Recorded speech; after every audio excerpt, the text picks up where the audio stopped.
Hello friends, আজকে আমি একদম বাংলাদেশি স্টাইলে দেখাবো বাংলাদেশের অত্যন্ত জনপ্রিয় একটি রেসিপি, যেটির নাম হচ্ছে মোরগ পোলাও রেসিপি।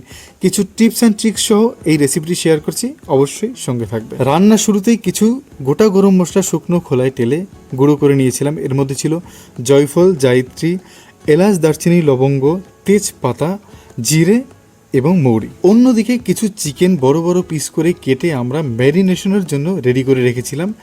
এখানে কিন্তু একটু ফ্রেশ দেখে চিকেনটা নিতে হবে এবং প্রথমেই আমরা নুন, টক দই, হলুদ গুঁড়ো, লঙ্কা গুঁড়ো, আদা রসুনের পেস্ট এবং সর্ষের তেল দিয়ে ভালো করে ম্যারিনেশনের পর্বটা সেরে নেব। এই ক্ষেত্রে আরও একটি কথা, চিকেন যতটা সুন্দরভাবে ম্যারিনেশন হবে, চিকেন কিন্তু ততটাই ফ্লেভারফুল খেতে লাগবে। এবং স্পেশালি এই রান্নাটা কিন্তু ভীষণ ধৈর্যের কাজ, তাই ধৈর্য সহকারে রান্না করতে হবে, তাহলেই কিন্তু এই রান্নাটা ভীষণ সুস্বাদু খেতে লাগবে।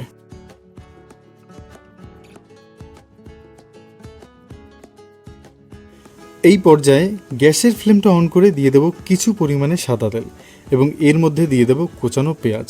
এই পেঁয়াজটা কিন্তু বেরেস্তা ভাজার জন্য রেডি করছি, তাই তেলের পরিমাণটা কিন্তু একটু বেশিই দেবো।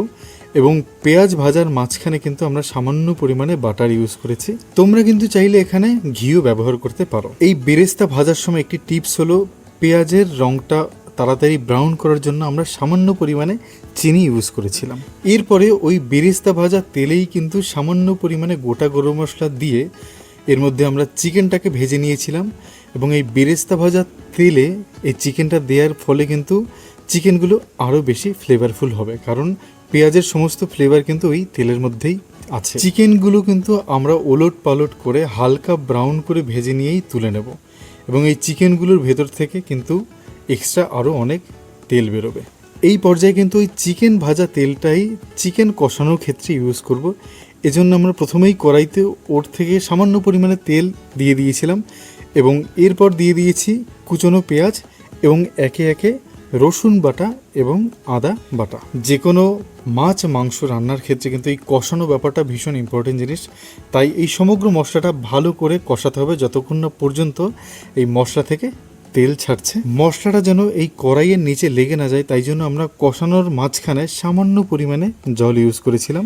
এইবারে মশলা কষানোটা ভালো করে হয়ে গেলে পরে আমরা অ্যাড করে দেব ভাজা চিকেনগুলো। এবারে ওই মশলার সাথে চিকেনটাকে ভালো করে কষিয়ে নেব একটু। তারপরে আমরা যার যার স্বাদ অনুযায়ী নুন এবং চিনিটা ইউজ করব। এরপরে আমরা এই চিকেনের মধ্যে দিয়ে দেব কাজু বাদাম বাটা এবং পেঁয়াজ বেরেস্তা। এই ক্ষেত্রে কিন্তু খুব ভালো পরিমাণেই পেঁয়াজ বেরেস্তা ইউজ করতে হবে এবং এই সমগ্র উপকরণগুলো আবারও কিছুক্ষণের জন্য কষিয়ে নিতে হবে। ভালোভাবে চিকেনটা কষানো হয়ে যাওয়ার পরে আমরা এবারে উপর থেকে দিয়ে দেব প্রথমে যে মশলার গুঁড়োটা রেডি করে রেখেছিলাম, সেই ভাজা মশলার গুঁড়োটা উপর থেকে ছড়িয়ে দিতে হবে এবং এরপরে দিয়ে দিতে হবে কিছু চেরা কাঁচা লঙ্কা। তোমরা অলরেডি দেখেই বুঝতে পেরে গেছো যে চিকেনটা সেদ্ধ হয়ে গেছে, কারণ চিকেনের চারপাশ থেকে তেল বেরিয়ে এসছে। এবং এই ক্ষেত্রে একটা জিনিস, চিকেন কিন্তু ঝোলঝোল রাখলে হবে না, এভাবে তেল তেল এবং মাখা মাখা টাইপের রাখতে হবে এবং এই পর্যায়ে চিকেনটাকে নামিয়ে ফেলতে হবে। এই পর্যায়ে পোলাওটা রেডি করার পালা। এই জন্য আমরা আবারও কড়াইয়ের মধ্যে কিছু পরিমাণে সাদা তেল দিয়ে দিয়েছি এবং আবারও এই তেলের মধ্যে কিছু পরিমাণে গোটা গরম মশলা এবং কোচানো পেঁয়াজ দিয়ে ভালো করে ভেজে নিতে হবে প্রথমে।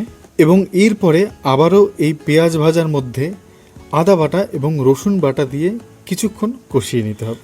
যখনই আদা রসুনের কাঁচা গন্ধটা সরে যাবে, তখন এর মধ্যে আবারও চেরা কাঁচা লঙ্কা দিয়ে এর মধ্যে আগে থেকে ধুয়ে শুকিয়ে রাখা গোবিন্দভোগ চাল দিয়ে দিতে হবে। এবং এই চাল কিন্তু ভীষণ ইম্পর্টেন্ট জিনিস, এখানে গোবিন্দভোগ চাল ছাড়া কিন্তু অন্য কোনো চাল ইউজ করা যাবে না এবং এই ক্ষেত্রে একটু বেশি ভালো মানের গোবিন্দভোগ চাল ইউজ করতে হবে, যাতে ভালো সেন্ট আছে এর ভালো মানের গোবিন্দভোগ চাল। এই পর্যায়ে কিন্তু চালটা মশলার সাথে ভালো করে ভেজে নিতে হবে এবং উপর থেকে চিকেনের যে তেলটা ছিল সেই গ্রেভির তেলটা উপর থেকে ছড়িয়ে দিতে হবে এবং চালটাকে আবারও ভালো করে ভাজতে হবে। এই চালটা ভাজার সময় আমি একটি সিক্রেট পাতা ইউজ করেছিলাম, এটির নাম হচ্ছে পোলাও পাতা এবং এটি ইউজ করার ফলে কিন্তু পোলাওয়ের স্মেল আরও সুন্দর হবে। চাল ভাজতে ভাজতে যখনই চালের কালারটা চেঞ্জ হবে এবং চাল থেকে সনসন করে আওয়াজ হবে কড়াইয়ের সাথে মিলে, তখন বুঝতে হবে আমাদের চালটা ভালো করে ভাজা হয়ে গেছে। এরপরে পরিমাণ মতো আমরা জলটা ইউজ করব। যখনই কড়াইয়ের জলটা টকবক করে ফোটা শুরু করেছে, তখনই আমি এর মধ্যে কিছু পরিমাণে ঘি দিয়ে দিয়েছিলাম এবং এরপরে একে একে দিয়ে দিয়েছিলাম পরিমাণ মতো নুন এবং চিনি। ফাঁকে কিন্তু আমি উপর থেকে কিছু পরিমাণে মিল্ক পাউডার ছড়িয়ে দিয়েছিলাম, সেই ক্লিপটা নিতে ভুলে গেছি, তোমরা কিন্তু একদমই মিস করবে না।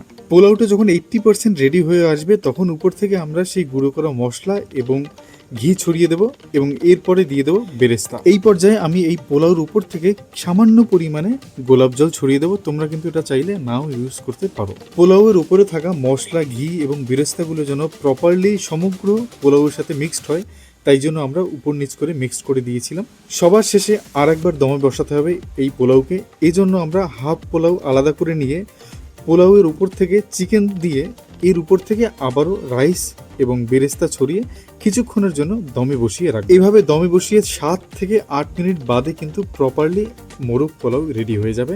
এই মোরগ পোলাও কিন্তু অনেকটা বিরিয়ানি টাইপের রেসিপি, কিন্তু এটা আমার কাছে কিন্তু দুর্দান্ত লেগেছে, স্পেশালি এই গোবিন্দভোগ চালের জন্য। এই দিন কিন্তু আমার বাড়িতে 2জন গেস্ট ছিল এবং দেশি মুরগি সহযোগে এই মোরগ পোলাও তাদেরকে সার্ভ করা হয়েছিল। এতক্ষণ সাথে থাকার জন্য অসংখ্য ধন্যবাদ। দেখা হচ্ছে নেক্সট ভিডিওতে, এবং ভিডিওটি ভালো লাগলে অবশ্যই লাইক, সাবস্ক্রাইব, শেয়ার করে পাশে থাকবেন। সবাই ভালো থাকো, টাটা।